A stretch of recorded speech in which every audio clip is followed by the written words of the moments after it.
2500년 전에 그리스의 노예 출신 가운데서 이솝이라고 하는 사람이 있었습니다. 그 이솝이 쓴 우화는 그 이후로 인류들에게 아주 유익한 그런 교훈집처럼 그렇게 남아있지 않습니까? 그 이솝의 우화집 가운데에서 양과 늑대의 전쟁이라는 이야기가 있습니다. 그러니까 오랜 역사 동안에 이 양들과 늑대 사이에 전쟁이 끊이지 않는 거죠. 그래서 이 전쟁이 드디어 어떻게 평화협정을 체결하는가 하니까 이제 전쟁을 이제 멈추고 나서 이제 평화협정을 이제 체결하면서 사인을 하고, 그리고 나서는 서로가 침략하지 않기를 약속하는 그 정표로서 무엇을 교환하는가 하니까 서로의 새끼들을 교환하는 거죠. 그래서 양들에게 있어서는 양떼들을, 어린 새끼 양들을 늑대들에게 보내고, 또 늑대들은 자신의 늑대 새끼들을 양들에게 보내서 서로 새끼들을 볼모로 삼는 그런 평화협정을 체결합니다. 그러면서 실제적으로 이제는 양도 더 이상 늑대와 싸우지 않고, 늑대도 더 이상 숲을 나와서 양들을 습격하지 않고, 그래서 두 진영 간의 평화가 계속되는 거죠. 그러면서 양들은 밤에 이제 발을 뻗고 편히 잠을 자게 되고, 늑대도 더 이상 나가서 양들을 노략질하지 않고. 그런데 실제적으로 이 숲 안에서 어떤 일이 벌어지고 있었을까요? 그것은 바로 양들의 새끼를 이 늑대들이 키워서 한 마리 한 마리씩 지금 잡아먹고 있는 중이었어요. 한 마리 한 마리씩을 양 새끼를 늑대들이 잡아먹고 있고, 그리고 양들 틈에서 자라고 있는 이 늑대들은 어떻게 될까요? 처음에는 그 늑대들을 돌보는 이 사냥개들, 이 강아지 개들과 함께 이 늑대 새끼들이 자라면서 점점점 자라면서 이제는 야수의 모습으로 점점 변하는 거죠. 어미 늑대가 새끼 늑대들에게 이제 양들에게 보낼 때 간곡히 부탁한 한마디가 있었습니다. 그것이 바로 뭐고 하니까, 보름달이 12번 뜨게 되면, 그때 양들을 공격해라. 그래서 12번의 보름달이 하늘에 뜨는 것을 보고 드디어 이 다 자란 늑대 새끼들이 드디어 양들을 그날 밤에 습격하였다고 하는 그런 늑대와 양의 평화협정이라고 하는 그런 우화가 있습니다. 결코 그 평화협정과 그 볼모를 교환하는 것은 결코 지혜롭지 않은, 반드시 양이 필패할 수밖에 없는 그런 것임을, 그것을 이솝은 정확하게 우화를 통해서 교훈을 하는 거죠.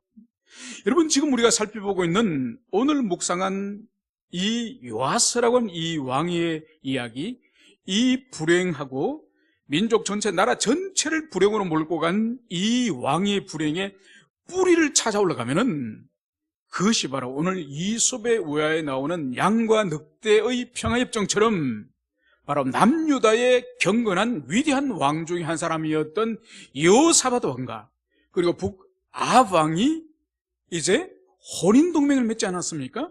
같은 혈통적인 아브라함의 자손이고 야곱의 자손이라고 하는 그 혈통적인 생각 때문에, 우리가 한민족이기 때문에 우리가 연합하자, 그래서 서로 아들을 주고 딸을 주고 혼인동맹을 맺지 않았습니까?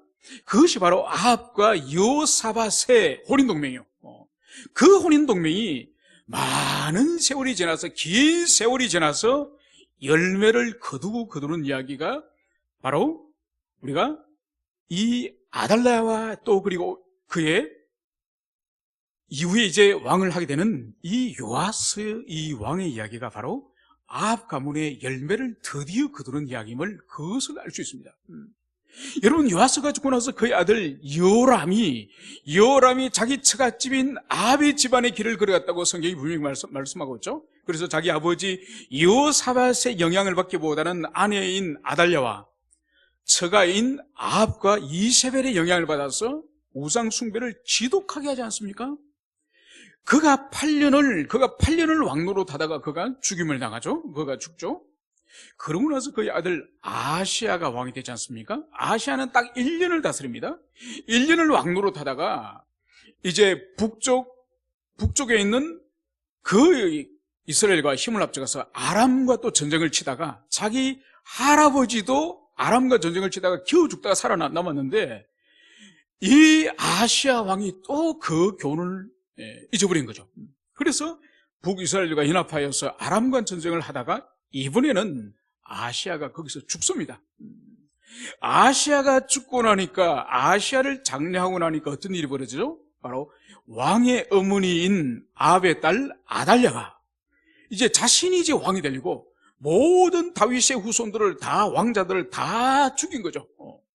다 죽이고 이 아달랴가 자신이 남유다의 20명 왕 가운데 유일한 여왕이 되어서 이제 남유다를 통치하지 않습니까?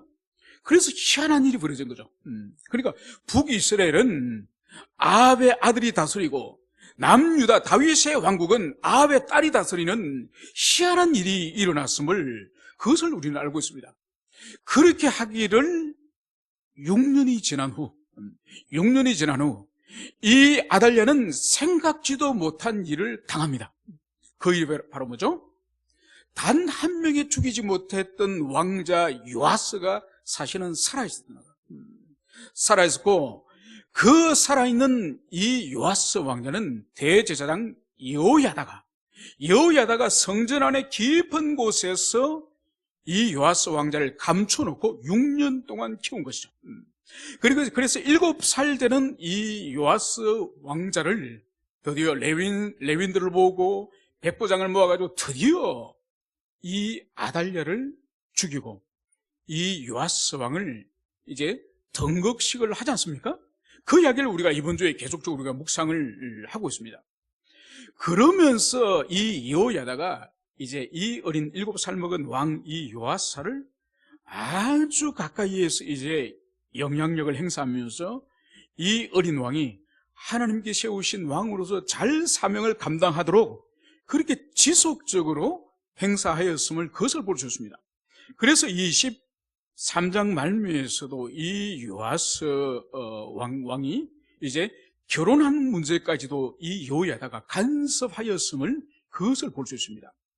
그러면서 이 여호야다가 이제는 늙어서 모든 사역을 다 감당하고 이제 이 제사장 여호야다가 이제 죽는다는 이야기가 22사장 중간부에 이제 등장을 합니다. 문제는 오늘 우리가 묵상한 이 17절부터의 문제가 이제 드디어 등장합니다. 대제사장 여호야다 평생을 이 요아스 왕의 이제 스승으로서, 그리고 실질적으로 이 요아스 왕과의 인척 관계도 있습니다. 바로 뭔가 아닌가? 이 대제사장 여호야다는 요세바라고 하는 아내가 있습니다. 이 요세바가 누군가니까 공주예요, 공주. 이 공주가 요아스 왕자를 구출해서 성전에 감추어서 키우지 않습니까? 이 여호야다와 요세바는 부부관계예요. 그러니까 여호야다 대제사장은 공주와 결혼하였음을, 그것을 보여주는 거죠.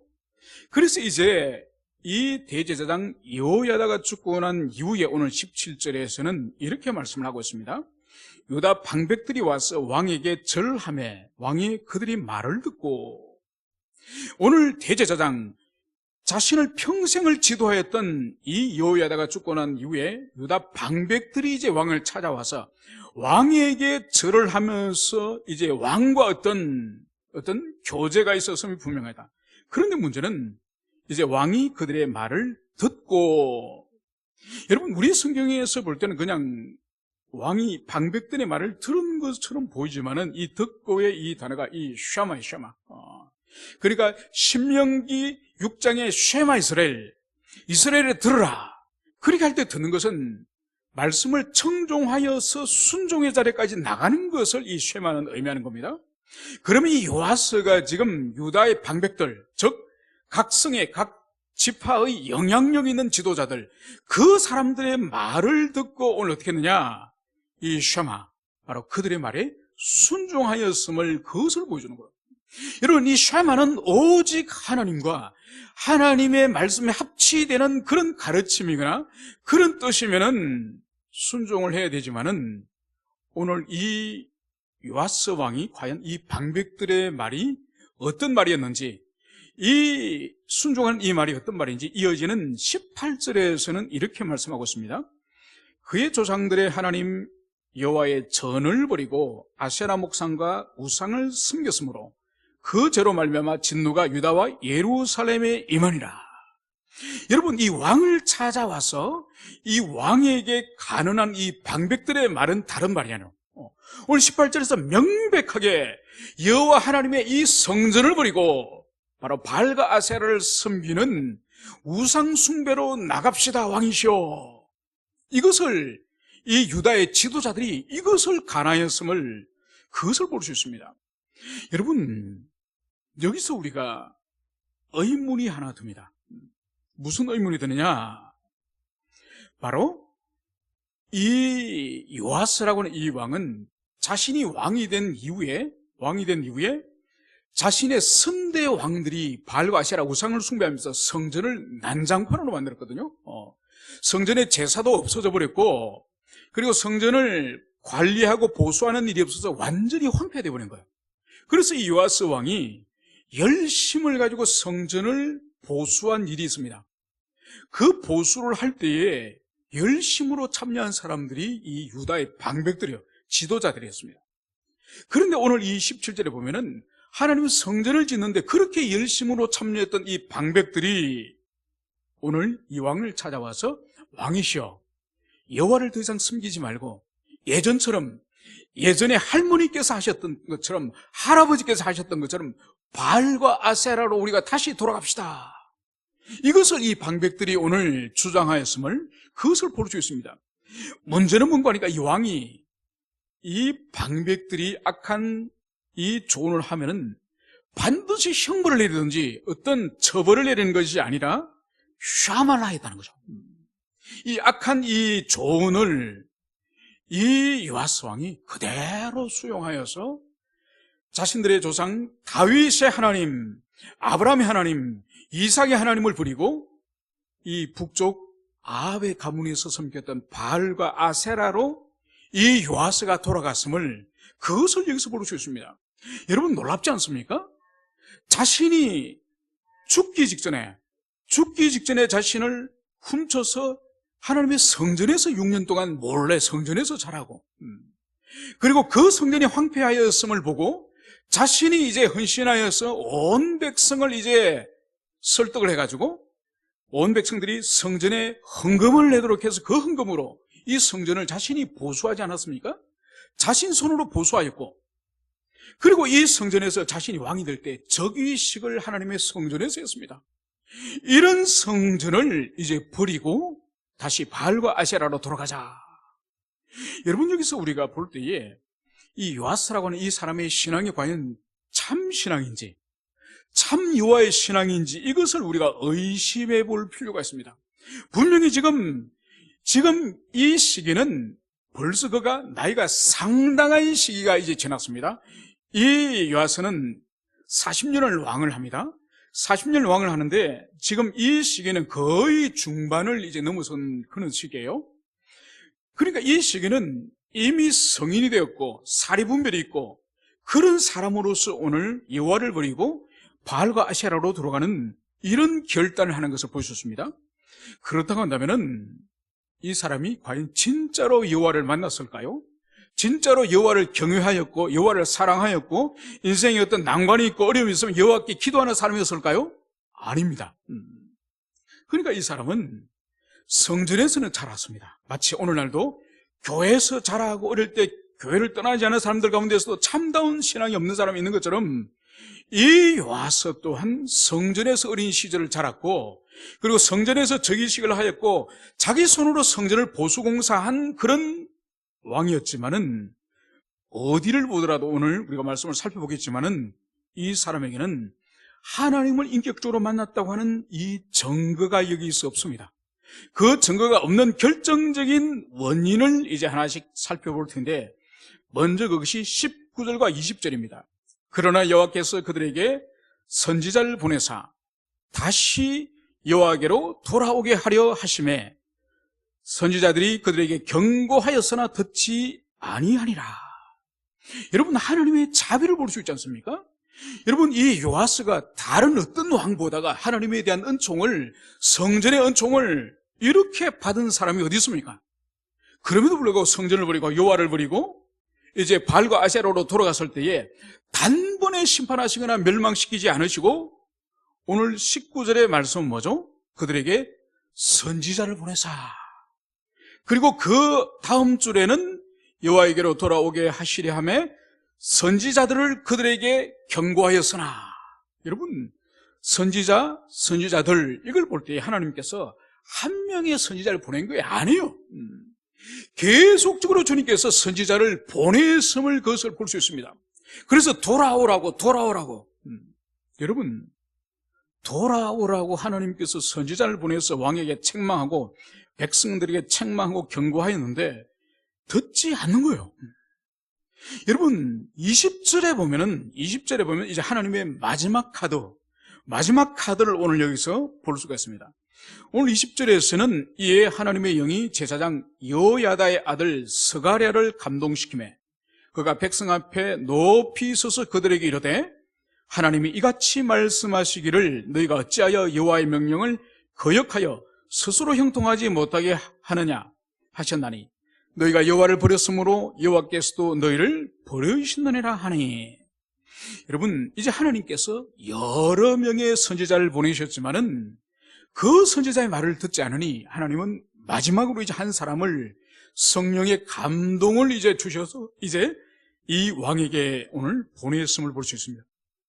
그것이 바로 오늘 20절에 등장하는 제사장 여호야다의 아들 스가랴라는 것을 알 수 있습니다. 여러분, 여호야다는 누군가요? 자신을 구원하여서 이제 6년간을 키워주고 그리고 왕으로 이제 등극을 시켜주고 왕이 된 이후에도 계속 곁에서 조언을 하는 스승이자 그리고 자신을 구원한 여호세바, 바로 자기 아버지의 누이니까 여호세바는 고모예요. 고모의 남편이 이 여호야다예요. 그러니까 결국은 이 여호야다 대제사장은 이 요아스 왕과의 관계는 누구죠? 고모부예요. 고모부고 오늘 이제 하나님의 영으로 감동되어서 이제 하나님의 말씀을 전거할 이 대제사장 스가랴는 누굴까요? 자신과 인척관계 안에서는 고종사촌이죠. 사촌지간이에요. 사촌지간. 드디어 이 고종사촌에게 성령께서 이제 임하셔서 하나님의 말씀을 이제 전거를 합니다. 오늘 이 스가랴의 말씀은 오늘 백성들 앞에 높이 서서 이제 외치는 것입니다. 그 외침이 바로 너희가 어찌하여 여호와의 명령을 거역하여 스스로 형통하지 못하게 하느냐. 여러분, 오늘 하나님의 이 말씀이 바로 뭔가요? 너희가 어찌하여. 여러분, 이것을 볼 때에 왕 한 사람을 말하는 것이 아닙니다. 왕 한 사람이 아니라 이 요아스 왕을 비롯하여 유다 백성 전체가 지금 패역하고 전체가 지금 하나님의 말씀에 순종하지 않고 전체가 양심의 화인을 맞은 것처럼 그런 영혼의 상태에 있음을 그것을 볼 수 있습니다. 그래서 너희가 어찌하여 여호와의 명령을 거역하여 스스로 형통하지 못하게 하느냐. 여러분, 하나님은 여기서 오늘 아주 중요한 말씀을 우리들에게 계시하십니다. 그것이 바로 뭔가 하니까 여호와의 명령을 거역하는 것이 스스로 형통하지 못하게 하는 거다. 여러분, 이것은 너무너무 우리 신앙과 우리 인생에 있어서 중요한 하나님의 교훈이에요. 여러분, 우리 인생이 형통하고 우리 인생이 복을 누리고 우리 인생이 이 땅에서 주님이 주신 분복을 충만히 누리는 것은 다른 것이 아니에요. 하나님의 명령에 순종하는, 하나님의 명령에 단순히 순종하는 그 삶이 여러분, 우리가 스스로를 이 땅에 형통케 하는 최고의 비결임을 오늘 이 스가랴는 오늘 유다 백성들이 그것을 지금 선포하는 거예요. 여러분, 하나님의 이 명령, 하나님의 계명을 스스로 벗어난다든지 그 말씀을 버린다든지 그 말씀을 거역하는 것은 자기를 자해하는 일이고 자기를 망하게 하는 일이고 자기를 불행하는 일이고 여러분, 자기를 지옥과 같은 나락으로 떨어지게 하는 일이 하나님의 말씀을 스스로 거역하는 일이에요. 왜냐하면 주님은 우주와 이 만물과 우리 인생을 지으신 창조주시고 그리고 이 세상을 창조하실 뿐만 아니라 모든 영적 세계와 이 물리적 세계에 이 질서를 부여하신 분이 하나님이세요. 그래서 모든 이 세계에 존재하는 것들은 하나님이 만드신 질서 속에 있기 때문에 그 질서를 잘 따를 때 복을 누리고 행복하고 이 땅에서 주님께 주시는 모든 은총을 누릴 수 있지 않습니까? 그런데 그 하나님의 말씀과 그 질서를 거역해서는 그것은 살면 살수록 불행을 경험하고 살면 살수록 지옥의 맛을 이 땅에서 충분히 맛을 보는 거죠. 그래서 오늘 하나님의 명령을 거역하여 우상을 숭배하는 이 유다를 향해서 오늘 스가랴는 어찌하여 너희가 여호와의 명령을 거역하여 스스로 형통하지 못하게 하느냐, 하나님 말씀을 스스로 버림으로 너희들 스스로 망할 짓을 왜 하느냐, 이 말씀을 오늘 스가랴는 증거하고 있는 거죠. 그러면서 오늘 스가랴는 마지막으로 이 말씀을 오늘 여기서 선포하고 있습니다. 너희가 여호와를 버렸으므로 여호와께서도 너희를 버리시느니라. 여러분, 이것이 뭔가요? 이것이 바로 신의 산 언약이에요. 철저하게 하나님께서는 이후에 백성들에게, 죄인들에게 책망을 할 때도 하나님은 근거 없는 말씀을 하지 않았어요. 반드시 당시께서 신의 산 언약을 통해서 그들이 순종의 삶을 살 것인가, 불순종의 삶을 살 것인가에 대해서 주님이 어떻게 그들을 다루실 것인지 이미 주님은 계시하셨어요. 그래서 너희들이 나를 찾으면은 내가 만나줄 것이고, 너희들이 나를 버리면은 나도 너희를 버릴 것이다. 오늘 그 말씀을 이 스가랴를 통해서 정확하게 오늘 전달하였음을, 그것을 볼 수 있습니다. 여러분, 많은 선지자를 보내셨고, 그리고 절대로 거절할 수 없는 자기 생명의 언인이자 스승인 아버지와 같은 이 여호야다의 아들, 또 자신의 사촌이기도 한 이 스가랴를 보내서 오늘 하나님의 말씀을 오늘 대언하는 거예요. 여러분, 기본적인 양심이 있다고 한다면은, 이 요시야 왕은 어떻게 반응을 해야 될까요? 오늘 21절은 우리가 상식적으로 기본적인 인간의 도리로 볼 때에 전혀 예상할 수 없는 결과를 오늘 일어남을 볼 수 있습니다. 오늘 21절은 이렇게 말씀을 하고 있죠. 무리가 함께 꾀하고 왕의 명령을 따라 그를 여호와의 전뜰 안에서 돌로 쳐 죽이느라. 여러분, 오늘 두 부류를 여기서 보여주고 있습니다. 무리가 함께 꾀하고, 그러니까 이 스가랴에 대해서 절대로 용납할 수 없다, 이 스가랴에 대해 어떤 위해를 가하겠다고 하는 것은 공동체, 유다의 이 백성들의 공동체가 오늘 함께 음모를 꾸몄음을 오늘 볼 수 있는 것이, 무리가 함께 꾀하고 그리고 왕의 명령을 따라. 결국은 무리가 이 스가랴에게 어떤 위해를 가하고 핍박을 가한다 할지라도 왕이 최종적인 책임이 있음을, 오늘 왕의 명령을 따라 그를 여호와의 전뜰 안에서 돌로 쳐 죽이더라. 여러분, 결국은 백성들이 이 스가랴를 죽이려고 했지만은 이 왕이 금했으면 이 일이 일어나겠습니까? 결국은 오늘 성경은 왕의 명령을 따라 하나님의 성전 안에, 하나님의 성전뜰 안에서 이 대제사장 이 스가랴를 돌로 쳐 죽였다는 거예요. 여러분, 이스라엘 이 1000년 가까이 되는, 이 900년에서 1000년 가까이 되는 이 가나안 땅에 들어가서 하나님의 성전 안에서 대제사장이 돌에 맞아 죽는 일은 없었습니다. 이건 유일무이한 일이에요. 자기 백성들에게, 특히 왕의 명령으로 제사장을 성전 마당에서 돌로 쳐 죽이는 이 일이 발생한 거예요. 여러분, 이 스가랴의 아버지 이 여호야다가 이 여왕 아달랴를 죽일 때에, 그 아합의 딸 악한 여인 아달랴를 죽일 때도, 그 악당을 죽일 때도 성전에서 죽이지 않았습니다. 성전에서 쫓아내어서 그 아달랴를 죽이지 않았습니까? 그런데 이 여인, 하나님의 이 선지자 이 스가랴를 바로 하나님의 성전뜰, 성전 마당에서 오늘 쳐 죽이는 오늘 이 일이 오늘 여기서 일어났습니다. 그것에 대해서 오늘 이렇게 성경은 말씀을 하고 있는 거죠. 이 죽어가는 이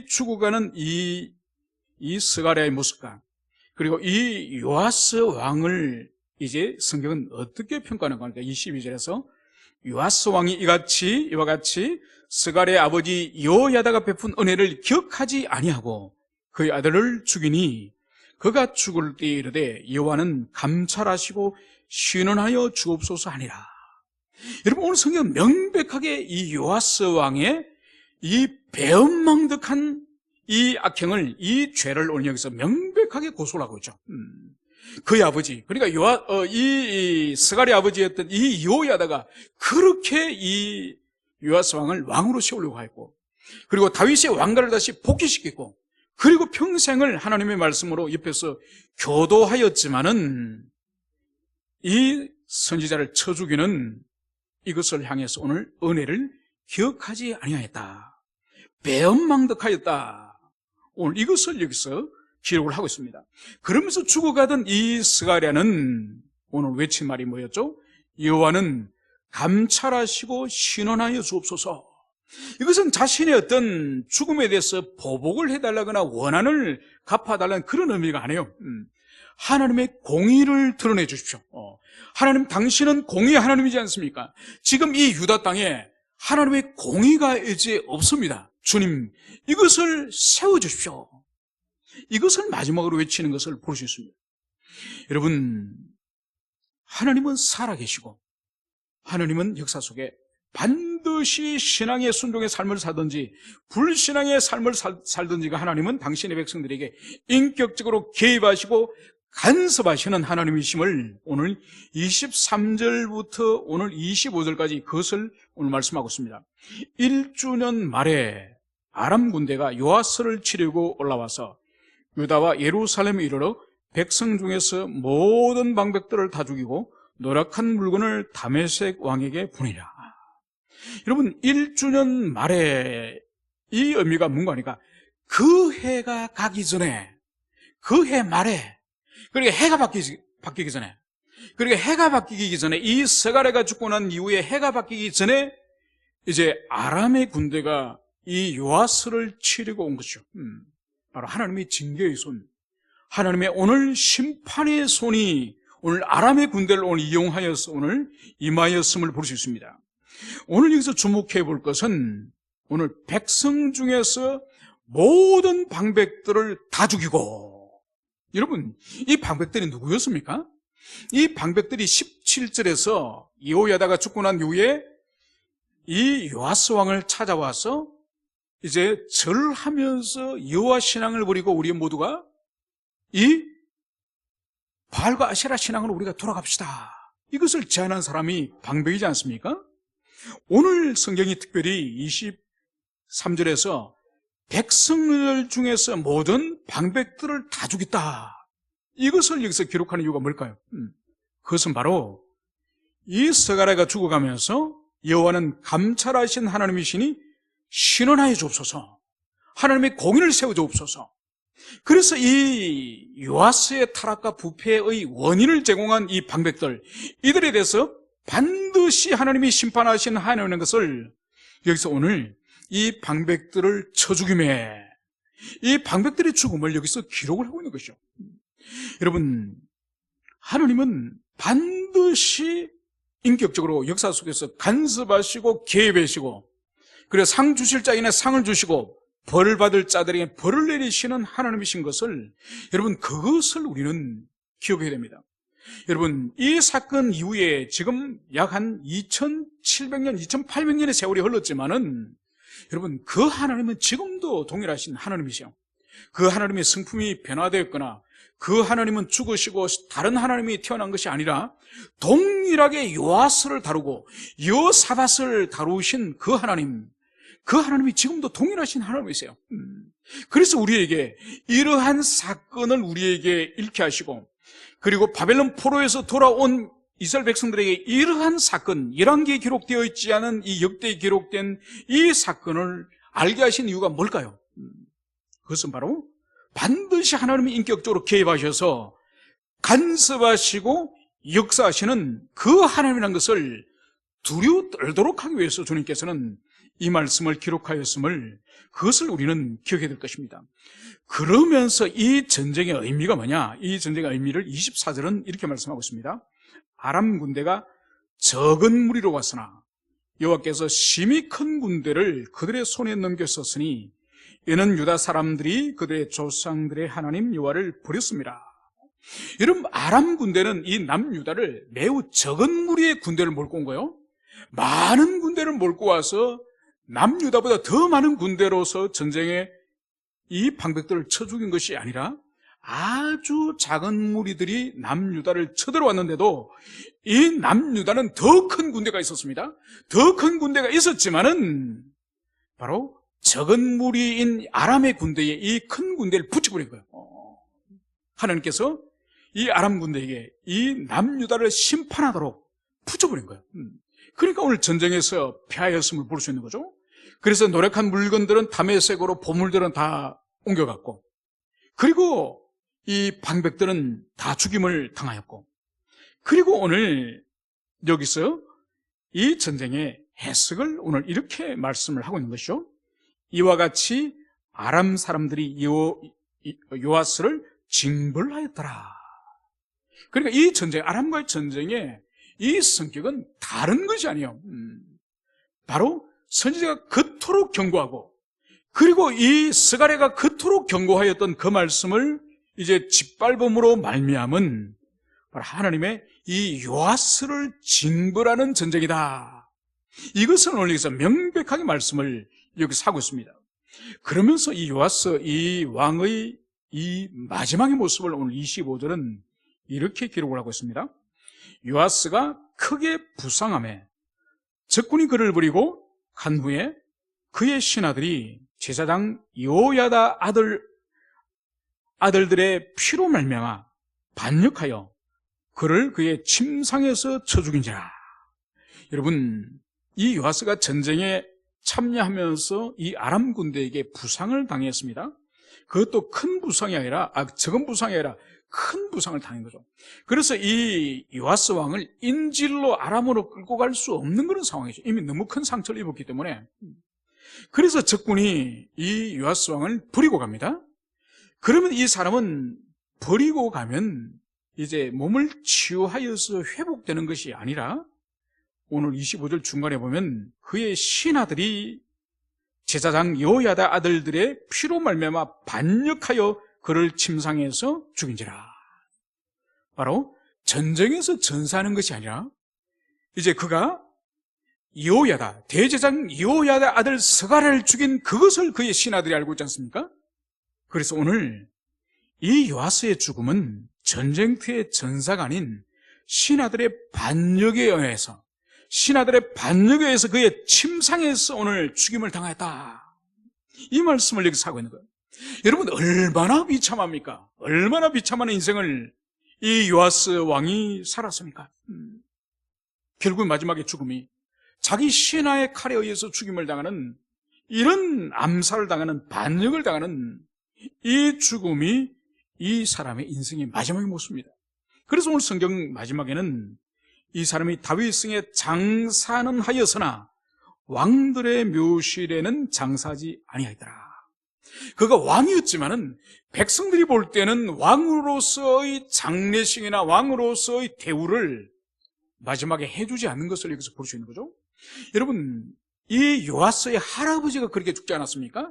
요아스의 할아버지 또한 창자가 밖으로 끄집어 나오는 그런 병이 걸려서 마지막으로 죽어갈 때에 마지막까지 회개하지 않고 참여하지 않고 죽었을 때에 백성들이 분향하지도 않고, 그리고 왕의 묘실에 장례 지내지 않았던 그 할아버지 요람의 모습을 그대로 이 요아스가 따라가는 거죠. 그래서 이 요아스도 왕들의 묘실에서 장사되지 못하는 그런 비참한 모습을 여기서 볼 수 있는 거죠. 여러분, 그래서 제사장 여호야다는 왕은 아니었지만 다윗의 왕가를 다시 회복시키고, 그리고 왕을 이제 양육하여서 등극시키고 왕을 평생 동안 보좌한 제사장 여호야다는 왕은 아니었지만 그가 죽었을 때 어디에 장사 지낸 바 되었죠? 바로 왕의 묘실로. 제사장 여호야다는 왕의 묘실에 장례가 됐지만 이 왕 요아스는 죽고 난 이후에도 왕의 묘실로 장례 지내지 못하는 이런 비참한 모습을 오늘 성경은 기록을 하고 있습니다. 이제 오늘 이 요아스의 신앙을 마지막으로 우리가 점검하면서 우리에게 적용점을 찾아보도록 하겠습니다.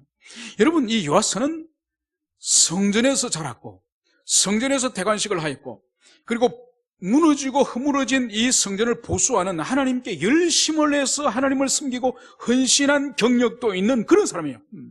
그런 사람이었지만은 이 요아스의 신앙의 특징 중에 하나는 하나님의 말씀이 그 영혼을 터치하고 그 영혼이 회개하기를 선지자를 보내고 촉구하는데도 회개하지 않는 사람이에요.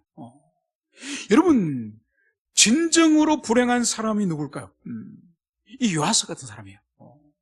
차라리 아합 같은 사람이 아니라 어릴 때부터 성전 안에서 자라고 성전의 영향을 받고 하나님의 종의 영향을 받았지만은 중간에 격결로 빠져버리는, 그래서 결코 다시 회개하지 않고 돌아오지 않는 이 요아스 같은 이 사람, 이 사람이 사실은 이 지상의 가장 불행한 교회 안에 있는 불행한 영혼이죠. 그래서 이 사람에게 볼 수 있는 것이 바로 뭔가 하니까 개인적으로 하나님을 인격적으로 만난 경험이 이 사람에게 없는 거예요. 그래서 그가 요야다가 살아있을 때는 제사장 요야다의 말을 그렇게 듣다가 이제 인간을 의지하던 그 신앙이 이제 요야다가 죽고 난 이후에 방백들이 와서 어떤 압력을 가했던지 어떤 가모니슬로 속였던지 간에 이 방백들의 말을 따름을 봅니다. 그러니까 이 요아스의 신앙의 본질은 뭔가, 이 사람은 하나님의 말씀에만 순종하고 하나님께만 반응하는 견고한 이 신앙이 없는 거예요. 이것이 없는 이유는 하나님을 개인적으로 만난 경험이 실제로 없기 때문에 사람에게 휘둘리고 사람을 따라가고 환경에 따라가는 그런 신앙의 사람이라는 것을 여기서 볼 수 있는 거죠. 이것은 오늘날 하나님의 교회, 오늘날 이 시대 교회 우리들에게 모두 적용됩니다. 여러분, 교회 안에는 두 종류의 그리스도인들이 있습니다. 자신이 처음으로 그리스도를 인격적으로, 위에 부모님이나 누구 가족들 아무도 없이 자신이 처음으로 그리스도를 영접한 그런 교회 생활을 처음 하여서 신앙생활하는 사람이 있는가 하면은, 한 종류의 사람은 이미 부모님이나 주변 가족들의 어떤 영향과 손길에 의해서 신앙생활하는 사람들이 있습니다. 여러분, 두 종류의 그리스도인 가운데에서 어떤 사람이 위험한 사람일까요? 말할 필요가 없습니다. 자신이 생애에 누구의 손을 붙잡고 나간 적이 없고 부모나 형제가 아니라 자신이 개인적으로 주님을 만난 사람들은 비교적 회심자들이 많습니다. 그런데 믿는 집안의 가정 자녀들, 믿는 집안에서 어릴 때부터 기독교 문화에, 기독교의 그런 가정적인 전통의 분위기에, 교회 생활에 익숙한 사람들 가운데서 여러분, 회심하지 않은 사람들이 얼마나 많은지 몰라요. 여러분, 저도 고향에 가면은 고향의 친구들 가운데에 어릴 때 교회 다니는 친구들 여러분 50% 이상 교회 안 다닙니다. 여러분, 왜 그럴까요? 개인적으로 주님을 인격적으로 만나지 못하고 개인적으로 주님 앞에 영접하고 자신의 죄를 회개한 이 신앙의 첫 출발, 이 출발이 없는 거예요.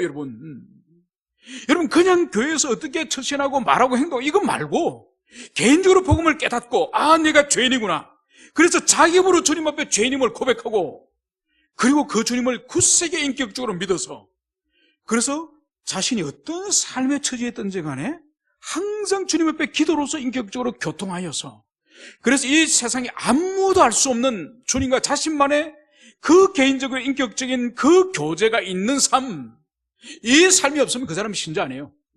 그 사람 감히 구원받지 못한다 말할 수는 없겠지만은 그 사람은 그건가 상당히 물을 잃는 사람이에요. 그래서 여러분들 스스로 자신을 점검해 보세요. 내가 진실로 복음을 통해서 내가 죄인임을 주님 앞에 고백하였고, 내가 죄인임을 진실로 참여하면서 통회하였는지, 그리고 그 죄의 회개는 청산적 회개예요. 청산적. 여러분, 청산이 뭔가요? 부채가 100만 원 졌으면은 100만 원을 다 갚는 것이 청산이에요. 여러분, 그것처럼 자신이 사랑하던 어떤 죄가 있고 세상적인 어떤 악한 삶의 관습이 있으면은 청산적 회개해야 돼요. 입으로 회개 말고, 입으로 회개하는 것이 아니라 진짜로 청산적, 모든 것을 갚겠다고 하는 그런 청산적 죄 회개가 있어요. 그것이 있을 때 성령께서 죄를 이길 수 있는 힘을 주시고, 그리고 그 사람에게 주님께서 개인적이고 인격적으로 다가가셔서 그 사람과 관계를 맺으시는 거예요. 여러분, 오늘 이 요아스라고 하는 이 왕을 보십시오. 모든 신앙의 조건을 다 갖춘 사람이에요. 심지어 성전까지 고쳐서 바친 사람이 이 요아스예요. 그런데 보세요. 결국은 마지막에 영혼이 망하는 이 모습을 여기서 볼 수 있지 않습니까? 그래서 우리가 힘써서 내가 과연 회심한 신자인가, 그래 회심해서 주님과 인격적인 교제가 내 생애 가운데 계속 있는가, 그래서 책망하시는 주님, 나를 품으시고 안으시는 사랑하는 주님, 그리고 나에게 주님께서 기다리시는 그 주님, 나를 인도하시는 주님, 주님의 모든 성품을 현재적으로 우리가 삶 가운데서 실제적으로 경험할 때에 그 사람의 신앙이 살아있는 거예요. 그냥 교회 왔다 갔다 하고 성경책 왔다 갔다 하고, 여러분 이거는 인격적이고 개인적인 교제가 아니에요. 그렇지 못하다가 내면 떼굴떼굴 굴러서라도 주님 앞에 내 영혼을 살리시고 내가 하나님의 참 사람 되게 해달라고 목숨을 걸고 그렇게 해야 되는 거. 필요하면 40일 금식을 하다 내가 죽더라도 주님 차라리 내 생명을 내놓겠습니다. 그렇게 해야 되는 거예요. 그럼 오늘 보십시오. 그냥 교회를 다닐 뿐이에요. 좋은 사교 클럽이죠. 특히 강남의 큰 교회 가면은 좋은 사교 클럽이죠. 사회에 높은 신분을 가진 사람을 집사님, 지체라면서 만날 수 있는 얼마나 좋은 사교 클럽이에요. 술을 마십니까? 담배를 피웁니까? 성품도 괜찮고 인격적으로도 괜찮은 그런 사람과 사귈 수 있는 게 교회라고 생각하는 사람이 얼마나 많은지 몰라요. 여러분, 그런 사람에게는 영생 없습니다. 주님과 인격적인 교제가 없으니 거룩한 성화의 삶이란 없습니다. 경건 없습니다. 오늘 이 요하스의 이 마지막 이 모습을 통해서 우리 자신 누구도 내 영혼은 안전하다. 나는 절대로 요하스 같은 삶을 안 살 거야.